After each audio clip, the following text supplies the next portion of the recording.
Jumpa lagi di podcast Mata dan Telinga bersama saya Denny Darko dan Property Observer. This is your tools to feed your soul. Bersama saya ini Mbak Ines Tagor. Halo Mas Denny. Saya kira nggak perlu dikenalkan beliau ini siapa, tapi kita pengen tahu karena karirmu ini dimulai benar-benar katanya dari sangat kecil dan sampai sekarang pun masih. Wow. Dan nggak ada yang menyangka kalau ternyata karena memang podcastnya kita menginterview orang-orang dengan latar pendidikan yang memang berbeda, Mbak. Dulu sastra Prancis UI ya. Iya. Dan akhirnya sekarang juga jadi penggiat katanya olahraga. Lari, renang, yoga. Itu kayaknya di Instagram ada semua ya. Ada semua. Terus kenapa kodok jingkrak gitu? Nanti kita akan bahas. Tapi terima kasih sudah hadir di sini. Ya, sami-sami. Banyak yang saya tuh pengen tahu, terutama ya untuk beberapa orang yang menonton. Ini pasti kan orang tuh kadang-kadang ngelihat kesuksesan saja di layar kaca, Mbak juga di layar perak gitu. Dan orang kan bertanya-tanya, ini awalnya dulu gimana sih? Tapi secara mendetail, jadi apakah memang benar dulu dari kecil? Karena kalau sekarang kan banyak nih yang anak-anak juga dari kecil sama mamanya udah dibawa casting dan sebagainya. Nah, pengen tahu aja, dulu awalnya gimana sih? Aku? Modeling dulu atau apa dulu? Aku modeling dulu. Jadi lulus SD, kebetulan ketemu, semuanya secara kebetulan sih. Jadi kakak saya punya teman fotografer. Terus dia lihat, adek lo ajak deh main ke Gadis gitu. Udah. Umur berapa? Lulus SD, 12 tahun deh kayaknya. Tapi waktu itu memang kelihatan lebih tinggi dari teman sepantar. Iya, lebih tinggi, lebih tinggi. Jadi kayak teman-teman bilang, wah tinggi banget sih Nes gitu kan. Pokoknya diledekin kayak tiang listrik dulu katanya gitu. Zaman dulu ya, kalau sekarang kan anak sekarang tinggi-tinggi banget ya. Jauh lebih tinggi kan cewek-cewek model sekarang. Untuk dulu saya udah lumayan tinggi. Dikatain tiang listrik kayak gitu. Terus habis itu masuk ke Gadis. Jadi Gadis itu kalau nggak salah mau pecah jadi mode kan. Oh iya betul. Nah jadi butuh banyak yang keluar segala macam gitu. Jadi nggak ada stok kayak gitu. Ya udah hasil saya keluar majalah Gadis tuh very very simple, kayak pulang dari sekolah gitu SMP. Pulang sekolah terus dikuncir, pokoknya simple banget deh, nggak make upan, cuma bedak tipis gitu. Tiba-tiba keluar gitu loh. Nah jadi kayaknya memang semuanya udah Allah atur gitu ya. Jadi nggak ribet nggak apa, emang udah jalannya kayak gitu. Keluar itu cover langsung cover dan seadanya maksudnya. Untuk cover berikutnya kan ada make up artis, terus bajunya khusus kayak gitu. Ini bener-bener kayaknya baju saya sendiri deh. Jadi kayak saya di casting, terus itu muncul gitu. Karena mereka lagi pecah gitu. Ya udah dari situ muncul, terus mulai deh tuh dipanggil lagi gitu. Iya dari situ. Cuman kan orang lain tuh akan mikir gini loh, Mbak. Gile, gue udah berkali-kali nyoba nggak ke cover masih di artikel yang di dalam gitu. Dirimu datang langsung cepet, apalagi kan dilihat, nggak di makeup pakai baju seadanya gitu. Ada nggak orang-orang yang akhirnya merasa itu tadi kok enak banget cepet gitu loh? Saat itu sih mungkin enggak ya, karena saat itu kan beda sama sekarang, persaingannya keras banget. Itu berarti tahun 90 berapa? Saya lulus pokoknya gampang ingetnya, 81 kelas 1, 86 berarti kelas 6. Ya mungkin 86, 87. Itu berarti kelas 1 SMP. Oh kelas 1 SMP itu ya? Saya lulus, terus masuk gitu, kan saya lulus sekolah negeri, itu sekolahnya Obama, SD Obama. Oh iya, di Menteng. Bangga banget semuanya SD Obama. Nah itu di Menteng, karena dulu saya anak Menteng ya, tetangganya Pak Harto di Cendana gitu. Terus sekolah jalan kaki. Kemudian saya dimasukin ibu saya sekolah Katolik di Santa Teresia, kan deket juga tuh. Pokoknya ibu saya bilang biar hemat deh lu jalan kaki sono gitu. Ini lulusan Angela ya. Nah tapi sekolah-sekolah Katolik tuh kan terkenalnya strict. Disiplin. Strict disiplin itu juga, makanya mama saya ngasih saya masuk ke situ gitu. Karena mama lulusan SMP 1 Cikini kan. Jadi dia pikir masukin swasta Katolik aja deh biar strict, biar anaknya nggak bandel. Kayak gitu. Terus masuk situ, mulai situ deh masuk ke cover foto-foto segala macam. Mungkin zaman dulu sih nggak ada sirik-sirik atau gimana, atau orang bilang mudah. Zaman Zaman itu kan masih model sedikit banget. Jadi kan orang kayak masih inget mungkin saya, Gaby, Cynthia, Lumonga, dikit lah modelnya. Kalau sekarang kan model banyak banget. Orang ngafalinnya jadi susah kan gitu. Kecuali dia sangat-sangat menonjol sekali baru orang ingat gitu. Betul. Tapi memang waktu akhirnya muncul di cover majalah itu, orang tua pun nggak keberatan, malah bangga ya.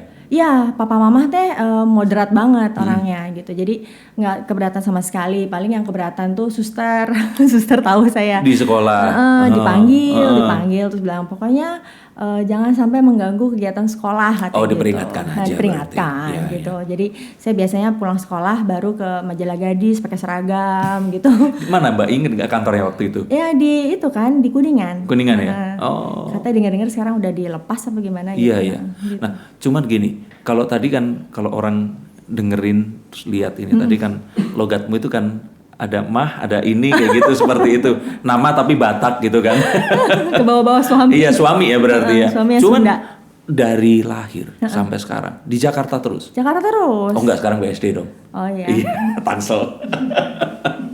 Cuman taruh sonoan dikit. Iya, bener. Cuman akhirnya setelah kemarin itu cover majalah itu, begitu saat majalah itu keluar, semua orang lihat, udah langsung kebayang memang hidupnya akan seperti sekarang, atau memang saat itu ini cuma sementara aja, nanti juga akhirnya mungkin kerja kantor, mungkin apa, gimana waktu itu? Umur segitu sih nggak mikir apa-apa ya.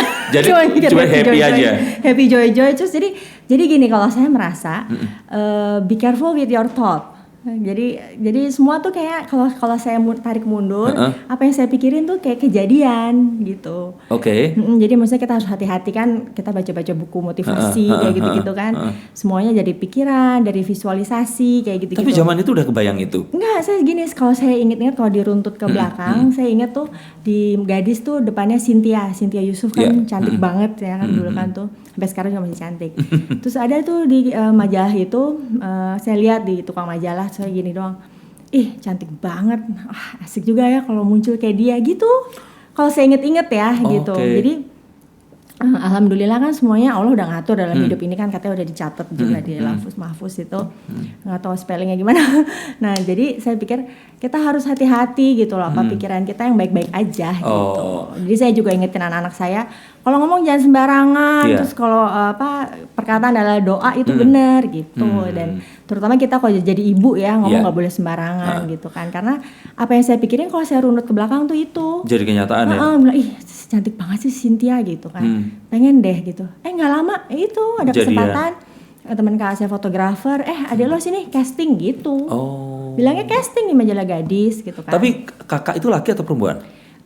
Kakak saya cewek yang paling gede. Tapi dia model juga? Enggak. Cuman ada teman-temannya kan gaul kan. Iya. Nah, bicara tentang cantik, pertanyaannya sebenarnya simpel sih. Yang pertama adalah waktu itu memang merasa cantik atau karena saya kalau ketemu wanita itu tuh mostly itu walaupun dia cantik, dia tuh ngerasa nggak pede sama dirinya. Nah, waktu itu akhirnya berangkat itu ya karena cuek aja, udah berangkat aja lah. Ya nanti kejadian di sana kejadian aja. Atau sempat kayak mikir, aduh ada Cynthia Yusuf, dia lebih cantik, kalau aku berangkat nanti akan. Waktu itu pemikirannya lebih kayak yang mana? Nggak ada umur segitu ya. Dia berangkat aja waktu 12 itu. 12 tahun apa sih yang ada di otaknya? Cuman ya kayak air mengalir aja gitu. Cuman temennya kakak ini fotografer sih, namanya Uda Joni gitu. Bukan temen sih, dia malah kakak saya. Kenalan ya. Punya calon suami, nah ini kakaknya fotografer gitu.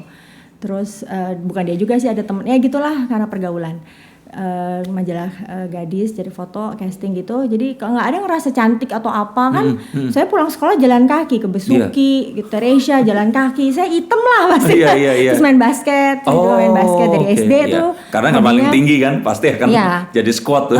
Hobinya basket, jadi ya udah saya nggak putih, pasti hitam. Iya. Jadi nggak ada pikir cantik apa gimana, pokoknya sudah datang gitu aja. Dan papa mama ya orangnya sih sangat open. Sportif ya. Nah, siapa yang ngajak? Udah Joni, ya udah dikasih. Aman gitu. Karena udah kenal dan calon saudara. Terus kan. itu juga Majalah Gadis kan yang punyanya Ibu Pia Alisyabana, bukan orang sembarangan, bukan majalah naon-naon. Iya betul. Gitu. Nah, Mbak, setelah itu karir berikutnya apa, Mbak? Nah itu dari majalah Gadis itu kan senangnya itu dia kan a big company jadi kayak naik kelas gitu. Oke. SMP saya Gadis, begitu SMA lanjut ke Femina kayak gitu kan. Kemudian kuliah lanjut lagi ke Dewi gitu. Oke. Sampai nanti udah menikah punya anak beranak masuk Ayah Bunda. Oh. Jadi terus jadi kayak ada terus di Iya, geng iya, gaya iya. favorit Iya. gaya favorit press itu naik kelas. Senangnya di situ. Udah sampai lulus kuliah gitu ya, lulus kuliah. Baru deh nyoba-nyoba sinetron. Oh, yang saya inget pesan suster itu saya ingat banget. Pokoknya sekolah jangan sampai keganggu kayak gitu. Dan mama papa juga gitu. Aktivitas apa aja bebas, tapi sekolah nomor 1. Paling ditegur kalau rapotnya jelek kayak gitu-gitu aja papa mama teh. Terus nah siapa namanya? Kalau saya pribadi punya prinsip, saya punya geng tuh dulu di Teresia, sahabatan sampai sekarang. Namanya Lady. Lisa, Erlin, Dewi, Ines. Temennya tuh cuman itu yang berempat sampai sekarang gitu. Karena menurut prinsip saya temen itu nggak apa-apa sedikit, yang penting legit. Oke. Gitu. Jadi kayak kita udah kayak soulmate kayak gitu. Nggak nambah-nambah bisa teman-teman ikrip. Walaupun profesinya akhirnya berbeda-beda, itu tetap temenan. Iya, teman ikripnya itu aja. Jadi kalau lihat di Facebook, kalau di sosmed saya, sahabatan cuma berempat, terus nggak nambah-nambah ya emang. Karena udah kayak soulmate kayak gitu. Nah jadi saya tuh karir ini semua intinya nggak mau ganggu, jangan sampai saya nggak naik kelas, bukan karena saya nggak mau kelihatan bego ya, cuman misalnya aktivitas gitu kan, cuman saya nggak mau kehilangan, saya nggak mau main nggak sama mereka gitu loh. Kalau saya nggak naik kelas kan saya turun mesti teman sama yang lain. Oh gitu. Ternyata motivasinya takut ditinggal geng Lady. Cuman itu aja saya bilang, gue nggak mau tinggalin sama lu. Sama adik kelas yang kita gencet tuh saya jadi sama mereka kan nggak mau. Kuliahnya emang sekampus di UI? Enggak, lain-lain sama-sama UI. Ini waktu SMA-nya ya? SMP. Jadi kita SMP. kenalan di SMP. Teresia itu. Pokoknya seru banget. Teresia kan kita sekolah negeri, tadi SD negeri. Kemudian Teresia kan notabene Katolik. Jadi mostly itu kan non Muslim. Betul. Terus Chinese juga gitu. Jadi kita kan minoritas tuh. Yeah. Ya udah karena awalnya gitu dari minoritas, jadi kan kita bikin geng. Kayak gitu. Okay. Sempat saya udah jadi SMP nggak lama udah jadi majalah Gadis kan. Terus digencet sama senior kayak gitu. Ya habis itu dipanggil sama suster. Wah seru deh makanya tuh senior yang gencet dijemur di lapangan. Tapi nggak ada stres-stres ya zaman itu? Udah dijalanin aja? Happy banget kayaknya. Kalau pengen balik tuh pengen SMP SMA gitu ya.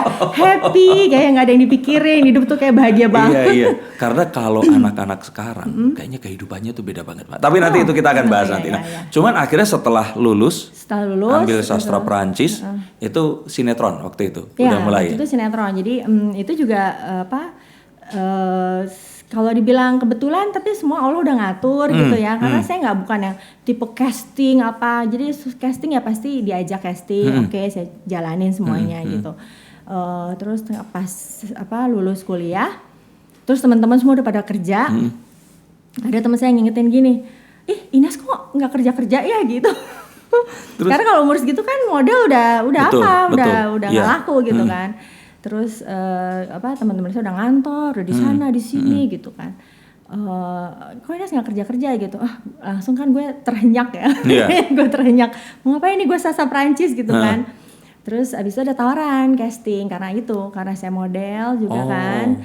Mungkin nggak casting di Indosiar gitu. Saya kan nggak pernah syuting gitu, tapi karena teman saya udah menyeletuk kayak gitu dan saya gengsi gitu ya, gila semua udah pada kerja, gue thanksin juga ya, akhirnya ambil aja itu. Akhirnya saya datang casting ke Indosiar. Apa gitu. Mbak waktu itu? Waktu itu bias-bias kasih. Bias-bias kasih. Soalnya yang aku ingat itu layar lebar ya. Sinetron. Bukan, kalau yang aku pernah itu tuh negara Negeri Lima Menara. Lima Menara sama yang sama Tora itu Roman Pisisan ya. Oh iya, itu mah cuma numpang lewat doang. Iya. Enggak, tapi maksudnya kalau yang itu bias-bias kasih. Saya peran utama. Berapa episode? Banyak ya waktu itu sih. Nah itu dia awal-awalnya Indosiar booming sinetron, terus stripping setiap hari. Mulainya sinetron. Mbak itu belum nikah itu? Setahun sebelum nikah, habis itu buru-buru nikah. Berarti pernikahan itu pas sedang stripping? Pas sedang muncul, sinetron saya muncul, nggak lama nikah gitu. Terus kalau sinetron zaman dulu tuh kan ya syuting kan bisa sampai seharian. Terus saya kebayang dulu kan belum pakai memory card kan, pakai kaset tape gitu yang kita nggak bisa tuh. Kalau artis-artis sekarang saya sering lihat tuh acting jelek ulang, take lagi. Kalau dulu kayak katanya dulu tuh sampai dilempar sama Enggak. Itu kalau syuting sinetron sih bisa diulang Oh gitu. bisa. Itu film mungkin. Film ya seperti itu ya. Makanya maksudnya tapi kesibukan itu sampai akhirnya menikah, suami artinya tahu resiko itu ya? Tahu, dan alhamdulillah suami saya juga orangnya open gitu ya. Maksudnya kenal sama saya udah sibuk, jadi dia nggak mau membatasi. Maksudnya kecuali kalau misalnya kaget tiba-tiba saya sibuk artis baru kan kalau dia kenalnya saya taunya udah awalnya udah begitu, jadi dia membebaskan kayak gitu. Nah itu Indosiar tuh pelopor banget sinetron stripping kan. Kalau sekarang stripping tuh stripping dalam artian tayangnya loh. Iya, betul. Tapi kalau bikinnya nggak kayak sekarang, jadi diberesin dulu semua, dikelarin baru dikeluarin. Kalau sekarang kan Tuhannya rating, makanya dia nunggu adegan apa yang naik diulang lagi. Ya itu saya agak-agak pusing juga tuh. Jadi tapi tidak ada sempat ngalamin itu? Sempat jadi peran apa ya dulu ya, sempat lah, tapi bukan peran yang penting, jadi kayak dokter apa gitu. Saya tiba-tiba ditelepon peran, saya belum pelajarin gitu. Udah gampang Mbak Ines, saya belum hafal. Ini baca aja Mbak Ines. Hah? Terus penjauhan gue baca aja kayak Matador. Lah emang syuting apa acara sendiri nggak ada Matador. Terus kalau nggak ada reading, nggak ada apa, iya. Kan ada penjiwaan, ada apa. Sekarang udah nggak tahu ya sekarang. Karena itu industri mengarah ke sana ya Mbak. Kalau dulu tuh si bias-bias itu tuh masih kayak ceritanya bagus, alurnya bagus, jadi ada pendalaman jiwa kayak gitu-gitu, jadi kayak enak sih maininnya. Lawan mainmu siapa Mbak? Ingat nggak waktu itu? Saya jadi anaknya si Cok Simbara, terus pacar saya Alvin Adam, sama Boy Tirayo. Nah, terus saya Yunik Priscilla. Waktu itu pendalaman karakter seperti apa bareng sama mereka? Alvin Adam tuh kayaknya sejak Tahta. Itu jadi artisnya Indosiar tuh. Iya gitu. Indosiar tuh bagus-bagus, dan ternyata kenapa bagus? Karena ceritanya memang saduran. Dari Hong Kong. Iya. Itu apa kalau biasa kasih itu? Iya, Hong Kong. Ingat nggak apa aslinya? Nggak ingat sih. Karena kalau yang Tahta tuh memang dari Hong Kong juga dia. Iya. Ya aslinya ada aslinya, dan saya aslinya emang nggak nonton sih. Tapi nggak nonton? Nggak nonton. Saya pikir malah diwajibkan nonton biar dapat si. Nggak, saya malah nggak nonton. Tapi orang-orang yang nonton malah jadi tahu yang nonton yang aslinya. Wah bagus Mbak Ines, mirip atau mendekati gitu. Kayak gitu-gitu. Tapi dialihkan dengan budaya Indonesia. Kayak saya tuh di Jogja 2 bulan kan, background saya kayak pengusaha batik kayak gitu. Oke.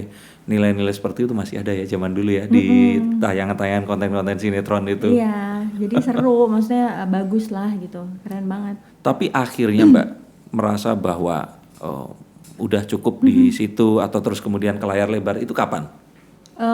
Ya itu, kalau saya tipenya orang yang let it flow aja, maksudnya percaya banget kalau semuanya Allah yang udah ada yang ngatur. Dari situ beberapa sinetron, terus sempat juga presenter di Trans TV kan. Ya itu suruh casting lagi, terus alhamdulillah masuk kayak gitu-gitu aja sih. Saya sih orangnya tipe yang ngejalanin aja gitu. Dan artinya nggak ada satupun kayak ya secara fisikal kan cantik, tinggi, model dan sebagainya, tapi kan untuk tantangan acting, presenting dan sebagainya, ada nggak sih Mbak kayak ngerasa aduh ini gue ntar nggak bisa nih? Iya dong. Jadi pas saya ke Indosiar itu deg-degan banget gitu. Kalau pas model, ya semua kalau di Runut pastilah first time itu culun banget lah. Bener. Model juga culun banget, malu, nggak bisa pose, kaku gitu. Namanya juga saya pemain basket kan. Jadi bener-bener gini, diarahin, tangan sini, itu semua diarahin gitu loh. Jadi bener, dan kalau majalah itu kan mereka biasa suka gini, daripada model susah, jadi ada klip majalah luar. Ini kayak gini gitu. Tinggal mereka coba contohin ini dulu. Iya, mereka mau model pengarah gaya juga udah tahu kan. Dia pengen biasalah tetap aja kiblat kita kan dari luar ya. Kayak gini, terus modelnya juga culun gitu kan baru gitu ya. Pokoknya serba kocak. Nggak tahan pakai lipstick habis dimakan terus sama saya gitu. Pakai maskara merah gitu, nangis sakit gitu kan. Zaman dulu pasti ngerasain gitulah pertama-tamanya. Nah begitu sinetron sama tuh masuk itu, jadi nggak ada yang kebetulan, lagi-lagi saya tuh peran utamanya tadinya siapa ya, kok jadi lupa namanya, ada artis sudah ngetop, dia sibuk sekali, jadi kosong lah peran utama. Yang lain udah berjalan. Inneke Koesherawati. Dia yang Inneke. Terus udah berjalan, yang lain udah jalan, peran utamanya nggak dapet gitu. Tapi usianya kan beda kan, jauh lebih tua kan. Jadi perannya di sini ada 2, ada waktu dia masih kuliah perannya oke. namanya Nabila. Iya. Dia masih kuliah sampai dia nanti ada ke sana. Jadi perannya ketika masih muda itu mungkin lebih cocok saya kayaknya. Oke, ya. Gitu. Ya. Jadi dan itu makanya saya berjasa banget sama 3 sutradara yang milih saya gitu. Oh. Satu almarhum Kang Darsa, ada Mas Dodi Janas, ada Mas Lili gitu. Jadi Oh. dia tuh 30 episode, 10 Oke, gitu. Jadi iya. aku lupa berapa episode, pokoknya dibagi-bagi itu. Nah, tiap-tiap orang punya karakter beda-beda tuh. Nah, kalau yang berjasa tuh aku ingat banget si Kang Darsa itu. Dia kekeh banget, pokoknya mau milih saya gitu. Udah dia majuin ke direksi Indosiar. Saya ngadep, orang Indosiar kan gini, ini siapa? Iya, iya. Mereka kan bingung nih. Iya. Mereka kan maksudnya kalau 2 hal yang berbeda ya, majalah sama TV. Kalau Betul. TV kan semua orang tahu, Iya. banyak yang lebih cakupannya Iya, lebih luas. betul. Tapi kalau majalah kan bapak-bapak mana tahu Iya. gitu kan. Saya suka di Gadis, Femina kayak gitu. Terus ada di casting juga sih, casting ya ada itu yang tadi Mas bilang ketakutan itu. Gue bisa nggak ya? Pokoknya saya sholat tahajud kayak gitu-gitu. Aduh supaya besok bisa nih kalau Iya kan takut. dibandinginnya sama Mbak Ineke yang udah senior banget kan. Tapi Kalau itu, di ya. udah di layar lebar juga sering kan waktu itu. Iya, tapi itu saya nggak tahu. Jadi saya less worried lah gitu. Oh iya. Atau mungkin ya saya kayak dulu di Gadis juga cuek aja, pokoknya Iya, datang iya. aja gitu. Whatever happen lah gitu Iya. lah. Saya tipe gitu juga. Jadi si casting ada ketakutan, saya sholat, minta doa, mama apa segala macem. Ya takut lah, grogi banget gitu. Dan alhamdulillah kepilih. Karena perjuangan 3 sutradara tadi milih siapa orang nggak kenal gitu kan, terus peran utama lagi kan bisa membahayakan uang mereka lah gitu kan, itu big money kali kan. Terus ya udah pas main udah itu juga pas syuting luar biasa deh pokoknya, ya itu dimaki-maki juga ada. Karena adegan kayak sama Cok Simbara tabrakan, terus harus sedih sama orang tua. Coba gini gimana gue bingung di rumah sakit gitu ya terbaring gitu, peluk ayahnya nangis gue nangis beneran, gue nggak bisa acting kayak gitu. Jadi tapi alhamdulillah ya itu saya berjasa banget sama Kang Darsa almarhum. Dia udah meninggal karena dia itu backgroundnya IKJ. Sebelumnya dia tuh pemain dulu. Oke. Jadi bukan sutradara sebenarnya. Teater, dia anak teater. Jadi dia tahu tuh ketakutan saya gitu. Tapi dia orang yang ngemong juga, orang Sunda lah biasa kan. Orangnya santai, syutingnya santai, galak tapi santai.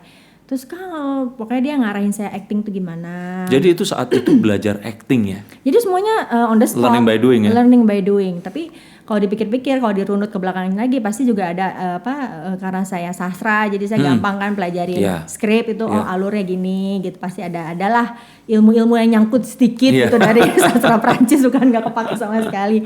Paling kalau baca-baca kan kita sering baca literatur gitu. Udah pelajarin kayak gitu, terus sama dialognya. Karena kalau skenario itu kan kalau dibaca is very ugly gitu loh, kata-katanya tuh nggak mungkin kan kita ngomong bagaimana bapak gitu kan, kata-katanya terlalu baku. Saya bisa ngerasain dulu, terus kayaknya nggak mungkin deh gue ngomong sama dia begini, kaku banget, cari bahasa. Improvisasi tapi nggak boleh keluar kan, kalau sinetron harus udah ditentukan kan. Tapi bahasa nggak kaku. Kalau kita bahasa gitu ngafalin plek-ketiplek mah kaku semua gitu kan. Terus belum dibawa lagi masuk ke mood gitu. Jadi si sutradara itu dah yang ngajarin saya gini Nes, ngarahin. Pokoknya dia bener-bener Kang Darsa deh yang saya berjasa banget, saya bisa acting, kayak dikasih ilmunya tuh kalau acting. Nah, jangan pernah kamu acting di kaca gitu. Karena kalau kaca itu buat modeling. Oke. I'm good this angle, angle. Tapi gitu. kalau itu acting latihannya bagaimana dong? Kalau acting nggak boleh. Pokoknya mendalami cerita, terus baca dialog, hafalin dialog, terus di abis itu dirasain gitu. Jadi harus keluar dari sini, dan lucunya tuh saya senengnya dia tahu kalau saya nggak dapet misalnya, gitu. Dia langsung tahu itu. Ya, jadi kan kalau orang-orang expert itu kayak fotografer kan bisa ulang-ulang terus, dia ulang-ulang terus, misalnya mata kita kosong nggak isi gitu kan, dia tahu. Misalnya saya lagi nggak konsen gitu, matanya ngelamun gitu kan. Nah, kalau sutradara, kalau yang benar tuh pasti tahu. lu kok nggak dapet ya tadi emosinya gitu, Iya, ulang gitu. Kalau kita kan suka biar cepet aja gitu, Iya. udah gitu. Misalnya gitu. Karena kan ngejar take juga adegannya kan ada banyak scene-nya. Ya, atau udah capek gitu Iya. kan. Cuman dia tuh tahu emang adegan di sini kan saya banyak yang sedih-sedihnya gitu. Iya. Dan dia nggak mau tuh pakai air mata Air mata palsu. bohongan gitu, nggak mau gitu. Dia bener-bener Iya bener-bener nangis. Lo bayangin dong, gue gak pernah syuting gitu kan ya. Biasanya pemotret kan cantik-cantik Iya, terus iya. gitu Nggak kan. ada sedihnya kan.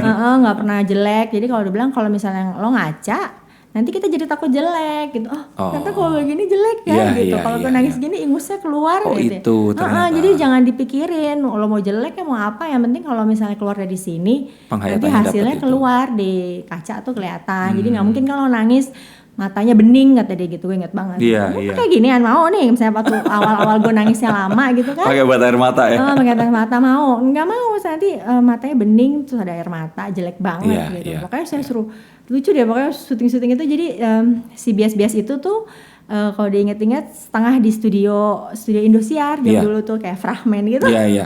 Di kubikel Iya. terus suasana rumah gitu-gitu pokoknya kocak deh.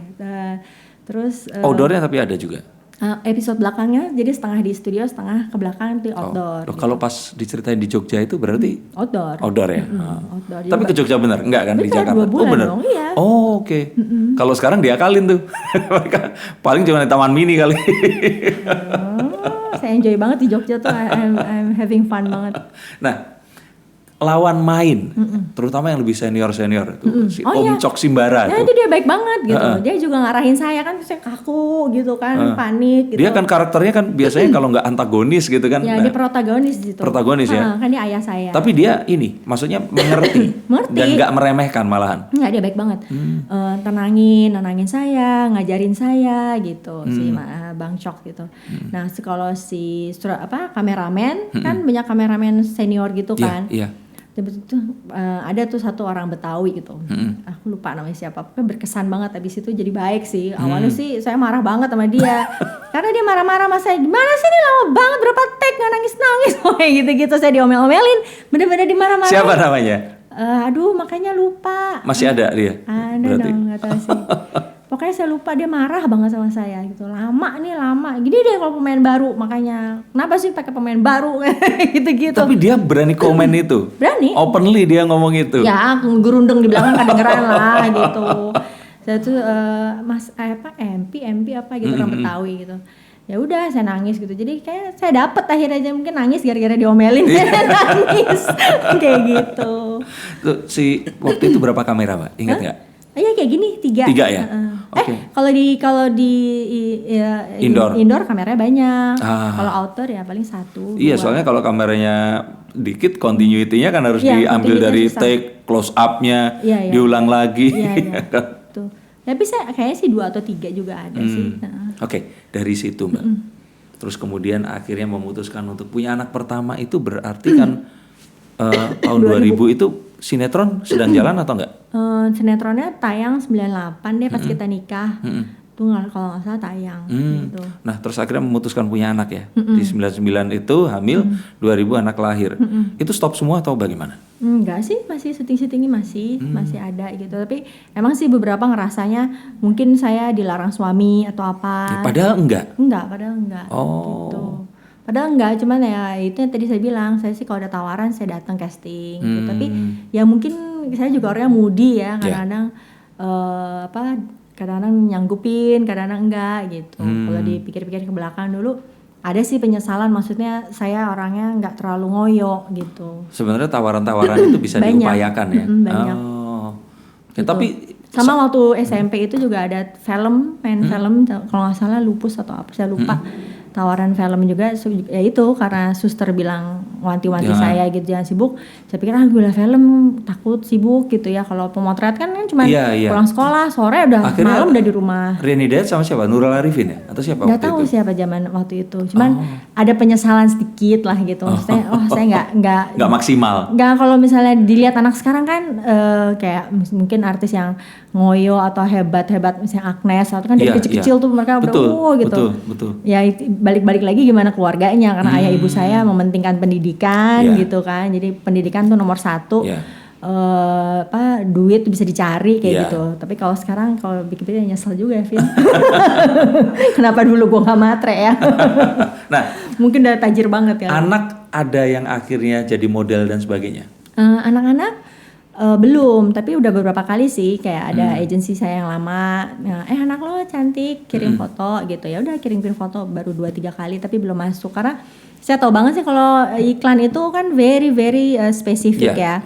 Terus untung-untungan karena kan kalau klien pengennya detail gitu. Nggak harus cantik pasti kau terima Iya, gitu kan, mau yang lucu, yang tompelnya kayak gitu. Tergantung dia Betul. ceritanya mau apa gitu.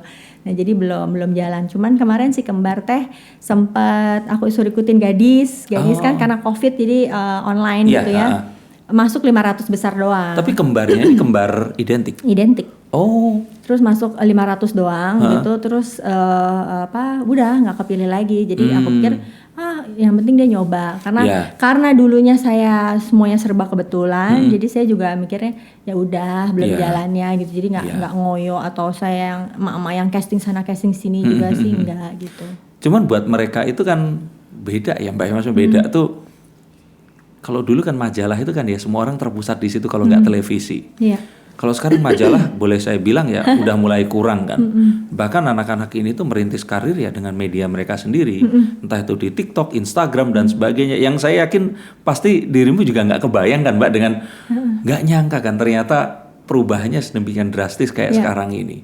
Nah, apa yang perasaan apa yang lucu yang saat Mbak Ines ini lihat, oh ternyata ini kalau zaman dulu kayaknya nggak akan survive nih kayak gini nih seperti sekarang ini, atau kebalikannya, waduh kalau gue kayaknya di zaman sekarang mungkin nggak akan kuat nih buliannya atau apa. Nah apa Mbak kira-kira yang ngelihat kondisi, kebayang nggak kayak seandainya Mbak dulu zaman dulu tapi dengan teknologi seperti sekarang, kehidupan seperti sekarang?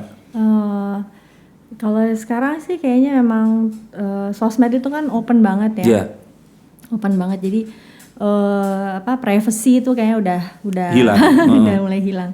Jadi kalau saya mikirnya kayaknya cari uang lebih gampang sekarang ya. Gitu. Kalau dulu kan kita syuting dari pagi gitu kan, terus casting juga berkali-kali gitu kan. Kayak aku bilang aku ngerasain iklan bolak-balik yang dapat iklan kali berapa biji gitu kan. Nah, kalau sekarang mungkin ya lo punya apa, berani apa yang aneh-aneh juga. Iya, tapi resikonya juga lebih besar kan untuk terus tiba-tiba dia karirnya hancur atau bahkan ya terlibat hukum gitu loh Mbak. Oh iya, ya jadi masalah aku sih rasa bersyukur aja apa yang dijalanin dulu, yang aku rasain kayak lebih romantis gitu, lebih apa ya? Kalau sekarang kan ya mungkin siapa aja bisa ngetop kayak gitu. Kalau dulu emang lebih susah kayak gitu-gitunya. Tapi kalau anak saya yang ngerasain juga sih, mereka punya Instagram dance K-pop gitu. Jadi untuk menyalurkan bakat itu dia tersalurkan seperti itu. Jadi dia cover version dance K-pop gitu mereka. Si kembar. Kalau seandainya mereka ini beraktivitas gini, sering nggak sih diceritain dulu? Oh, mama dulu gini. Terus mereka mengambil apa? Mungkin pengalaman nilai dari situ. Mereka tahu nggak sih yang tadi Mbak ceritain ini? Kan kalau di rumah sih aku foto-foto zaman-zaman majalah dulu aku bingkai-bingkai gitu. Terus nggak tahu sih mereka lihat apa enggak ya kan, karena yang aku bilang gitu udah pertama mereka kembar tuh cuek, jadi karena mereka have each other gitu kan. Jadi kalau saya mau sayang mereka sama ayahnya tuh kita yang meluk-meluk, yang kita ngejar mereka istilah gitu. Jadi kalau misalnya aku cerita gitu, nih bunda di gadis gitu, oh oke, gitu doang, gitu doang. Terus udah gitu kan saya juga sekarang udah kurang muncul kan, jadi mereka nggak lihat saya sinetronnya kayak apa. Yang masih syuting dulu kan waktu zamannya si AA, jadi AA juga masih kecil. Lucu sih pernah sinetron muncul, terus adegannya sedih saya nangis, kata yang di rumah AA juga nangis, kata gitu. Bunda, dia ikutan nangis. Tapi masih kecil dulu gitu. Nah sekarang si kembar udah ABG gini udah pada songong-songong ya gitu, udah pada sombong-sombong gitu. Jadi ayo aku juga ngerayu kan, tadinya nggak mau ikut gadis itu, aku rayu, ayo ikut ini dulu bunda di gadis gini, foto model, cobain gitu, kalian kan bagus di foto gitu, cobain aja nggak ada salahnya gitu. Terus saya udah anak sekarang kan canggih-canggih ya, jadi mereka ngedit sendiri apa sendiri kayak gitu-gitu, tapi last minute semua karena mereka nggak pengen, Sibuk dan not into it banget gitu, jadi cuman berbakti sama orang tua aja. Ya masih setengah-setengah lah, jadi agak lucu karena kalau saya tipenya mungkin merasa yang pendidikan itu ya nomor satu tetap, kalau suami saya pendidikan nomor satu, akademis banget lah tipenya. Kalau saya selain akademis, lo juga harus punya kemampuan apa gitu kan, nilai tambah apa, edit value-nya. Nah kalau ayahnya saya rasa agak nggak terlalu agree kayak gitu-gitu, tapi ya tetap ngebolehin dance kayak gitu kan, juga dilesin kayak gitu-gitu. Jadi tetap tapi sekolah nomor satu, jadi dia nggak terlalu ayo jadi model gitu, ayahnya nggak terlalu gitu. Jadi saya juga males ngajak-ngajak casting atau apa gitu ya. Jadi ya udahlah mengalir aja apa adanya gitu. Kalau si AA? Kalau si AA sekolah mobile itu application. Sekarang apa kegiatannya berarti? Di BINUS masih sekolah, semester masih kuliah 6. Ya. Semester 6. Iya. Nah, kalau si bungsu ya berarti? Si bungsu yang paling aktif, dia wall climber, atlet. Oh. Gitu. Berarti sekarang di rumah pun itu udah mulai sepi ya, karena mereka semua beraktivitas. Ya kalau nggak pandemi maksudnya. Iya, kalau nggak pandemi ya. Sekolah kan sampai sore jam 3, habis itu dia latihan, manjat gitu. Si kembar seminggu sekali dance. Terus si A sibuk kuliah, iya benar. Karena kalau di rumah jadi ngumpul di rumah. Apa Mbak yang dirasain dari dulu itu beraktivitas di luar, terus kemudian berkeluarga, terus anak di rumah masih kecil-kecil itu tadi yang Mbak cerita masih mau dipeluk dan sebagainya. Sekarang boro-boro mereka pasti akan malu kan mau dipeluk di ini sama orang tuanya dan sebagainya. Perubahan ini kalau Mbak pastikan saya tadi mikirin ntar jawabannya, ya udah Mas saya mah ikutin ini mengalir. Tapi rasa apa yang sebenarnya dirasain dari semua ini tadi? Rasa yang seperti tadi loh. Aduh ini harusnya bisa lebih pol lagi nih kalau aku kemarin tuh lebih ngejar. Apa yang dirasain yang bisa dibagikan di sini dari semua perjalanannya ini tadi? Perjalanan ini gitu. Apa ya? Semuanya sih disyukurin aja kalau saya mah. Disyukurin aja, terus anak-anak memang ketika mereka mulai balik itu yang mereka mulai berubah banget gitu, berubah. Terus sudah sok menjadi individu yang dewasa gitu. Bukan kan. sok Mbak, ya memang mereka dewasa. Ya maksudnya sok teu gitu loh kan, dewasa banget juga belum gitu. Pokoknya saya tuh nggak boleh posting apa-apa, harus minta izin mereka. Maksudnya? Posting misalnya foto-foto sama-sama gitu. Ya dia marah kalau misalnya saya nggak minta izin. Loh? Iya. Sebentar, emang begitu ya sekarang? Ya, secara psikologis yang saya baca juga gitu, harus minta izin anaknya. Kalau nggak nanti dia ngambek. Gitu. Baru tahu saya. Anak-anak jadi ya menghargai kedewasaan gitulah mereka. Loh tapi kan kalau foto sama orang tuanya kan ya, apalagi kan ya mereka kan masih gini loh, maksud saya kan mereka masih di rumah kita juga masih kita kasih makan gitu maksudnya. Mereka itu ya menyebelinnya kayak gitu. Jadi mereka mau lihat, maksudnya ya itu karena mungkin anak sekarang yang ada bully-bully itu nggak tahu juga kan kita. Jadi dalam saya harus lihat gue kece apa enggak, dan kecenya itu versi mereka. Kalau versi kita kan anak cantik semua ya gitu kan. Cuman dia bilang menurut dia tuh aku gimana posenya atau itunya. Ya ampun. Jadi harus minta izin gitu. Jadi kalau lihat Instagram saya makin kesini makin sedikit foto anak-anaknya. Itu bukan karena nggak sayang, karena takut sama anak. Mereka marah gitu. Pernah saya posting yang paling kecil itu kan mikirnya ya itu baru menstruasi, jadi ketika mens mereka jadi galak gitu loh. Jadi saya pikir-pikir gue juga dulu gitu apa ya gitu kan. Kita udah lupa kali mungkin kita juga dulu begitu gitu kan gitu. Tapi AA lebih santai. AA lebih kalem, adik-adik yang lebih judes sama anaknya judes. Tapi ya memang itu modal kan untuk pertahanan diri ya dari cowok-cowok penggoda gitu. Jadi saya nggak apa-apa deh. Gak gitu. apa-apa ya. Nah, gitu. Cuman setelah ini ke depannya, ini berarti kan sebentar lagi rumah kosong nih dan sebagainya. Nah, jangan dong cepet banget rumah kosong Vin. Bukan ya, kan AA paling nggak kurang dari 5 tahun kalau cepet kan nikah ya kan. Nah terus udah mulai nanti disusul dan sebagainya. AA masih bisa dipanggil ke rumah, tapi kalau nanti adik-adiknya kan tergantung suaminya siapa ya kan. Nah selain olahraga mengisi itu apa lagi yang dilakukan? Mulai dari olahraga dulu. Jadi olahragamu itu sebenarnya apa Mbak? Ada banyak banget. Sebenarnya olahraga saya itu pelarian. Bukan lari ya, tapi pelarian. Pelarian. Ya, karena kan saya udah tawaran tuh udah jarang banget gitu. Kemarin tuh pas COVID ada tawaran kayak apa sih acara mungkin ya gitu. jadi host gitu. Tapi karena COVID saya takut gitu, jadi saya tolak gitu. Terus COVID-nya pas awal-awal tahun 2020 lagi serem-seremnya gitu, saya nggak berani. Nah udah, terus kalau sinetron gitu sih belum ada tawaran lagi gitu. Tapi kalau saya pribadi sih tetap mau ya, karena saya seneng acting gitu. Cuman memang nggak ada, jadi ya udah, kalau saya di rumah aja nggak ngapa-ngapain, gembrot dong gitu kan. Tapi mungkin bisa gembrot, maksudnya kan kalau ya udah bisa tinggi, kalau nggak olahraga slim begini di rumah aja makan terus kan bisa kan. Dan usia metabolisme berkurang kayak gitu-gitu. Jadi saya pikir ya udahlah, saya di lingkungan di BSD itu yang enak banget, mau swim, mau bike, mau run, tiga-tiganya saya enak gitu. Cuma di dalam komplek doang, jadi nggak ngubek-ngubek. Jadi kalau misalnya nggak keluar komplek, gitu, orang bilang gila lo rajin banget. Ya iyalah, tinggal gelundung gitu loh, keterlaluan banget gitu. Zumba di lapangan basket depan rumah. Kolam renang 50 meter 5 menit dari rumah dalam komplek. Terus kompleknya gede. Kompleknya apa sih Mbak kalau boleh tahu? The Green. The Green ya. Kompleknya gede, mau sepedahan puter-puter udah capek juga ya. 3 kilometer satu putaran. Jadi kan kalau kata suami saya, kalau misalnya saya bilang mau berenang ke GBK misalnya, mau latihan sama teman-teman gitu kan, kadang-kadang bosen ya latihan sendiri di kompleks sendiri gitu. Berenang pengen ke GBK seseruan gitu, ngapain? Itu kan udah ada 5 menit gitu. jadi saya tuh udah nggak usah keluar. Jadi kayak susah kalau teman-teman mau ngajak saya keluar tuh kayak gelang saya kali bunyi gitu, cirit gitu. Ini apa namanya, kayak mantan napi ya. Kayak gitu. Jadi di komplek aja. Terus ini gengnya namanya Kodok Cingkrak. Kodok Cingkrak. Kenapa nggak hewan-hewan yang lebih kijang ya, atau misalkan rusa? Kalau kijang aja lari doang dong. Kalau filosofinya adalah kodok kan di dua alam. Di dua alam. Terus kita tuh terbentuknya dari 2019, awalnya tuh kita ikutan mini tri 4 orang gitu. Saya, Mas Daus, Mas Tom, sama Roy Napitupulu tuh kita tuh berempat ikutan namanya mini triathlon. Iya, mini triathlon. Triathlon tuh Januari 2019. Itu Mbak ikutan? Ikut.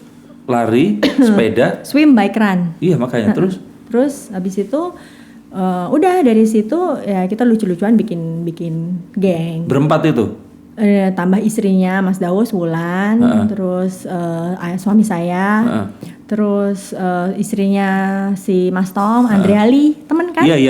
Iya itu awalnya gengnya. Pasti itu. yang bikin nama dirimu deh Mbak, bener kan? Ya sih, kalau mau cerita awalnya juga selain dari mini tri juga kita mikirnya apa ya, kodok kan di darat juga, di air juga gitu. Terus sempat kita tuh sama-sama lah dulu zaman kampanye juga kan kita dibilangnya cebong. Iya, cebong, jadi kodok aja sekarang. Kodok ya kayak gitu. Ya lucu-lucuan aja sih sebenarnya, buat lucu-lucuan. Cuman lagi-lagi saya tuh ngerasa semua nggak ada yang kebetulan. Jadi maksudnya yang saya pikir itu saya percaya banget law of attraction tuh saya percaya banget gitu. Jadi harus hati-hati dengan pikiran, perkataan seperti itu, karena bisa kejadian. Betul. Ya saya kejadiannya tuh 2018 tumit saya sakit kayak ketusuk-tusuk gitu, namanya plantar fasciitis. Itu disebabkan oleh? Mungkin obesitas, agak kegemukan gitu. Emang seberapa sih kegemukanmu Mbak? Pokoknya saya kalau misalnya berat sudah seperti tahun kelahiran saya stres. Nggak boleh udah sampai 73. Jadi karena mungkin mau obes atau udah obes juga sih. Jadi dia neken kan ke situ sakit gitu. Jadi tumit kalau bangun tuh sakit, ketusuk-tusuk gitu, kata dokter. Nyaranin pokoknya ibu harus olahraga, kalau nggak berenang sepeda, jangan lari. Kalau lari kan sakit, jalan aja sakit. Iya. Tapi hilang. Udah akhirnya tuh saya rajin berenang. Saya mulai rajin berenang. Terus kemudian ya saya kan di kompleknya enak kan, sayang ya kan, IPL iuran IPL juga mahal banget. Udah termasuk bayaran itu juga? Enggak juga sih, bayar lagi. Bayar lagi? Hidup di BSD itu jadi curcol. Nah jadi sayang kan, saya udah lingkungannya enak, udahlah saya harus rajin olahraga. Awalnya dari situ. Nah itu tuh kayak attract orang-orang gitu, kayak saya di sekolah anak-anak di Al Azhar, terus kenalan sama Wulan itu dia malah Iron Man cewek. Oh iya.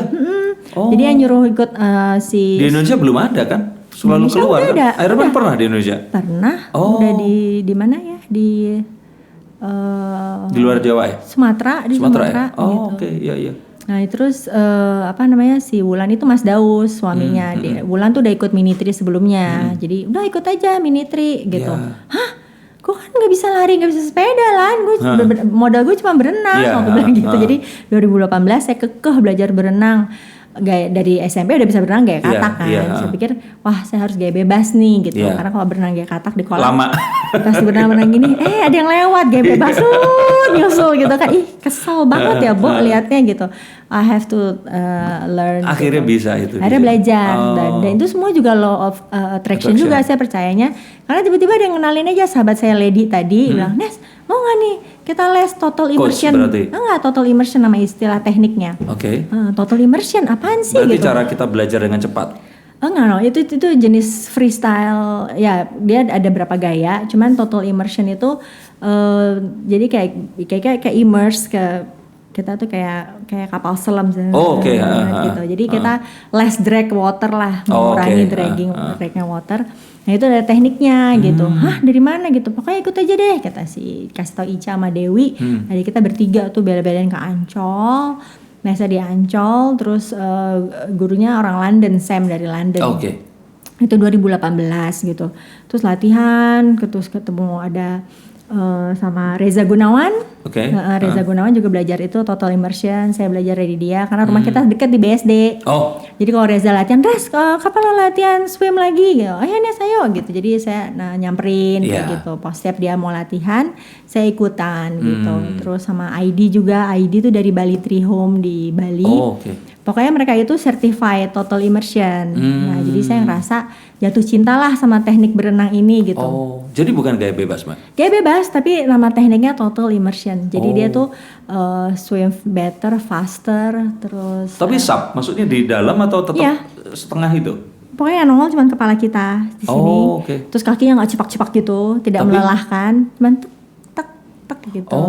Terus berenangnya juga nggak terlalu heboh gitu. Tapi dia melaju banget. Jadi daya luncurnya kita yang dengan teknik itu kita meluncur lebih meluncur. Tapi tenaga yang nggak ini ya. Lebih less effort. Terus tapi memang itu diciptakan tujuannya memang buat triathlon. Jadi kita nanti habis itu mau sepeda lagi, mau lari lagi, nggak kaki lo nggak kecapean. Berarti memang untuk jarak jauh dan kompetitif ya itu ya. Untuk tadinya untuk itu belajarnya. Cuman kalau saya pribadi awalnya untuk sehat aja karena saya tadi mau kurus. Sama kaki tadi Saya nggak kuat lari kayak gitu. Saya mau kurus, ngurangin berat badan. Saya belajar itu setahun. Pas sudah mau Januari itu disuruh Wulan deh ikut aja Mini3. Apa sih Lan? Gue kan cuma bisa berenang doang modal gue bilang gitu kan. Udah jadi latihan sepeda sama lari ya di komplek juga itu aja. Jadi ya saya kan ngejarnya cuma ngejar sehat.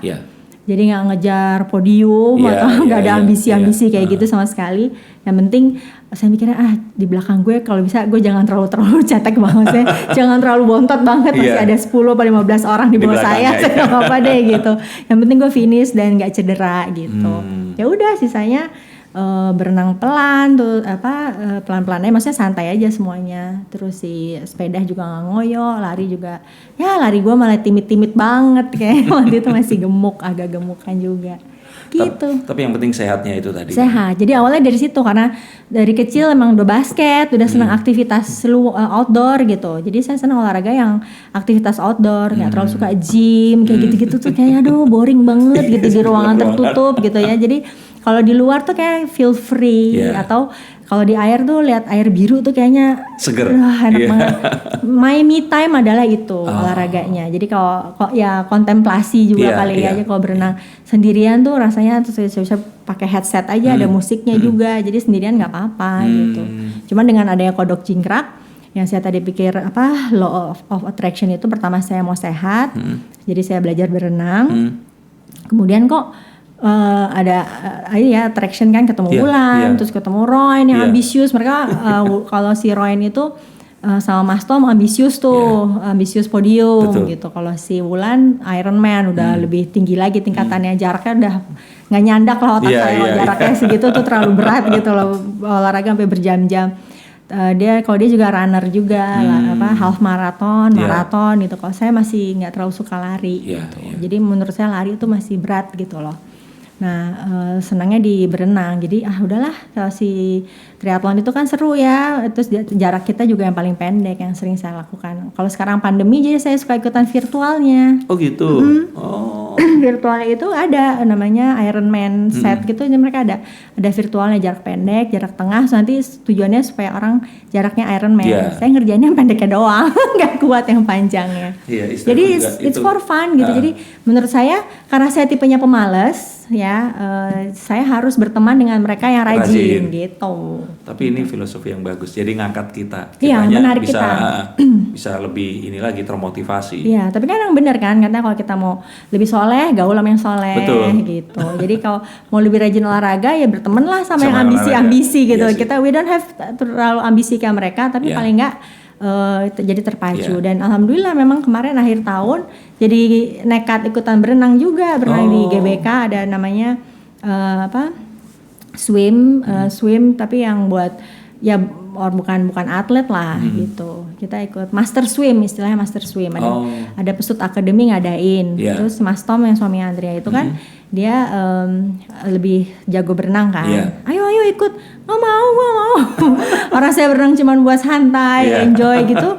Suruh kebut-kebutan, harus kompetitif. Jadi mungkin saya jiwanya nggak terlalu kompetitif, tapi ya udahlah cobain gitu. Karena kalau kita ikut-ikutan gitu tuh kita jadi ada goals kan. Betul. Latihannya kayak tadinya latihan mau 1 kilo terserah gue mau sejam kayak mau berapa jam, mau 2 kilo berapa jam gitu, nggak ada yang ngatur. Tapi kalau kita ikutan master swim itu kan sprint, saya ikutan 25 sama 50. Kemudian Januari ada long swim, ada 1 kilo, 2 kilo, 3 kilo. Udahlah 1 kilo dulu, jangan terlalu ambi juga emak-emak gitu ya, nanti kenapa-napa. Ya udah saya ikutin 1 kilo. Anak-anak tapi ini tahu, Mbak benar-benar sekarang ini olahraga dan itu tadi. Mereka ada yang ikut? Nggak ada, cuman yang kecil aja kan, panjat tebing itu. Gitu. Dan panjat tebing itu sesuatu yang ya nggak semua orang ini into gitu loh. Iya, harus bakat. Iya, makanya. Dan udah tinggi ya berarti dia? 160. Ya, tapi untuk anak seumur 12 tahun. Iya. 160. Ya mungkin dia kayak saya dulu. Iya. Tapi itu. Nah, Mbak, untuk ini semua dari semua cerita ini tadi, apa yang seandainya sudah Mbak jalanin, Mbak pengen sampaikan ke siapapun di sini yang itu tadi, bukannya tugas Anda untuk merangkum ya? Terakhir nanti. Tapi kan ini sesuatu yang kayak orang tuh mungkin akan aku di posisinya kayaknya sekarang ini lagi di posisi Mbak Ines waktu umur sekian. Aku di posisi umur sekian. Biar nanti itu tadi nggak, kadang-kadang sedikit mikir sih kalau seandainya bisa kembali lagi terus lebih pol gitu. Itu apa yang mau disampaikan? Maksudnya kembali lagi supaya lebih pol bagaimana? Ya itu tadi Mbak kan pengen kalau seandainya tadi ada beberapa yang kan kayak karir yang dilupus waktu itu tapi nggak dikejar dan sebagainya. Nah untuk mereka semua ini yang nonton, mereka ini kan mungkin sekarang lagi di posisi-posisi tapi umurnya beda-beda nih. Nah saat seperti itu untuk ngasih tahu mereka agar mereka nanti di usia tertentu mereka nggak akan ngerasa kayak aduh ini ada yang harus di ini nih. Kalau saya boleh kasih sharing doang ya, saya paling takut kalau kayak menggurui gitu kesannya karena siapa lu gitu. Kalau saya sih rasanya semuanya dijalanin dan sudah Allah tetapkan gitu ya. Dan kalau ini kan saya cuma ngomong aja, mungkin dulu saya bisa lebih terkenal atau lebih banyak filmnya kayak gitu. Tapi kalau dipikir-pikir saya juga nggak menyesal karena hidup itu adalah pilihan. Mungkin kalau saya terlalu sibuk kayak tadi saya bilang, kalau semua saya ambil, mungkin sekolah saya ketinggalan, ya kan? Jadi life is about choice. Apa yang mau dituju gitu. Tapi nggak. Saya orangnya sangat-sangat tidak judgmental, sangat menghargai keputusan pendapat orang gitu. Jadi saya nggak anak-anak sekarang tuh hebat cari duitnya, syutingnya sampai malam, kejar setoran, stripping gitu kan. Itu kan pilihan dan orang tua yang ngasih ya udah gitu. Jadi kalau saya mau sharing sih, saya happy banget gitu. Apa yang saya alamin ya mungkin itu karena uang yang didapetin mungkin tidak bisa mengalahkan kebahagiaan saya bersama Lady misalnya. Kalau saya ketinggalan kelas kan gitu, atau mungkin karena itu juga SMA saya juga masuk sekolah Tarakan, kita sibuk dengan drum band. Nah itu saya juga lumayan makin berkurang pemotretannya juga karena saya drum band itu seminggu 3 kali. Belum saya item banget. Dekil lah gitu, jadi ketika ditelepon Femina, aduh gue juga minder gitu ya, padahal gue juga lupa gitu kan, majalah bisa ditusin, bisa diputihin, bisa dimulusin, bener. Ada bedak gitu, tapi untuk kesana gue juga nggak pede gitu, ada saat-saat seperti itu ada kayak gitu, jadi aku sih bersyukur aja apapun yang saya alami itu pasti kan perjalanan hidup saya tuh kalau suruh pilih saya gak akan mau jadi orang lain gitu. I'm happy the way my perjalanan, my journey kayak gitu. Jadi kalau buat orang-orang yang mungkin yang pengen terjun maksud Mas ke dunia itu entertainment maksudnya. Sebenarnya dunia apapun. Oh dunia apapun ya. Ya pilihan sih pasti kan kita. Apalagi kalau misalnya masih ngomongin masa-masa kecil ya, SMP, SMA itu kan penuh dengan pilihan. Terus saya bersyukur juga mungkin karena mungkin dari itu rezeki saya bisa dapat sekolah di UI, alhamdulillah gitu kan. Which is nggak mudah juga, jadi alhamdulillah bisa masuk situ. Mungkin kalau misalnya terlalu aktif atau syuting atau heboh belum tentu saya kepilih juga. Kalau nggak masuk DO. Ya belum, ya benar kayak gitu kan. Saya semua selesaiin dulu kemauan papa mama, teh kuliah beres nih ijazahnya udah, makanya habis itu bebas mau ngapain gitu. Nah, itu yang penting ya semua yang dikerjain ya itu bertanggung jawab. Ini yang benar yang mau disampaikan karena memang ya ini satu hal yang ini satu kelebihan untuk anak-anak zaman sekarang. Saat pilihan itu banyak sekali. Tapi jadi juga satu bumerang kalau seandainya mereka tidak bisa menenangkan diri mereka. Karena kebayang nggak Mbak, kalau dulu seorang wanita itu membandingkan dirinya cuman di TV dan di majalah. Sekarang mereka itu constantly ngelihat Instagram, TikTok dan sebagainya. Kita lihat orang-orang diasosiasikan, oh cantik seperti ini loh, baik seperti ini. Terus dia lihat ke cermin, dia nggak seperti ini, dia seperti ini. Itu kan pasti itu nggak dibully pun.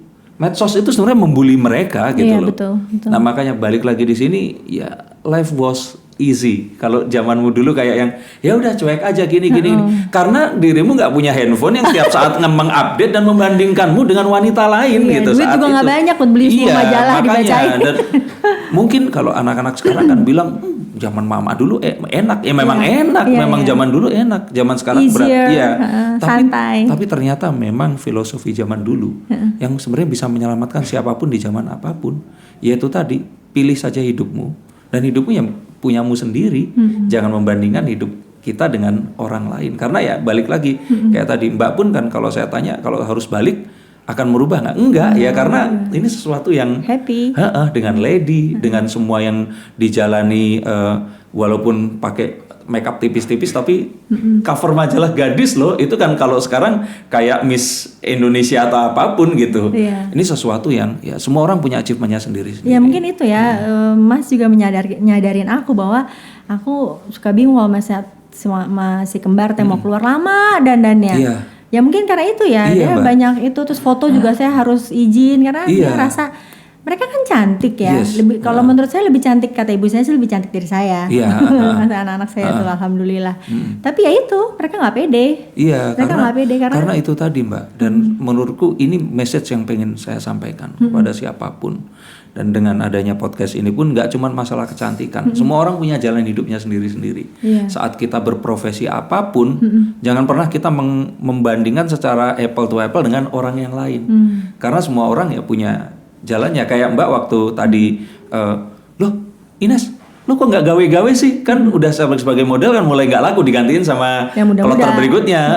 Nah ini satu hal yang ya walaupun akhirnya Mbak pun gawe pun, tetap yang diambil sesuatu yang juga dipilih gitu. Jangan terus ke anak-anak sekarang itu banyakan dari mereka galau sampai akhirnya mereka melakukan sesuatu yang kalau menurut saya nggak terpuji untuk hanya dapat likes, dapat followers, dapat mereka istilahnya pengen disebut sebagai influencer seperti itu.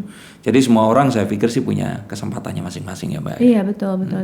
Dan saya Mas Fahmi itu melihat bakat anak-anak tuh alhamdulillah kan si kembar itu dance-nya lumayan jago, maksudnya bakat gitu.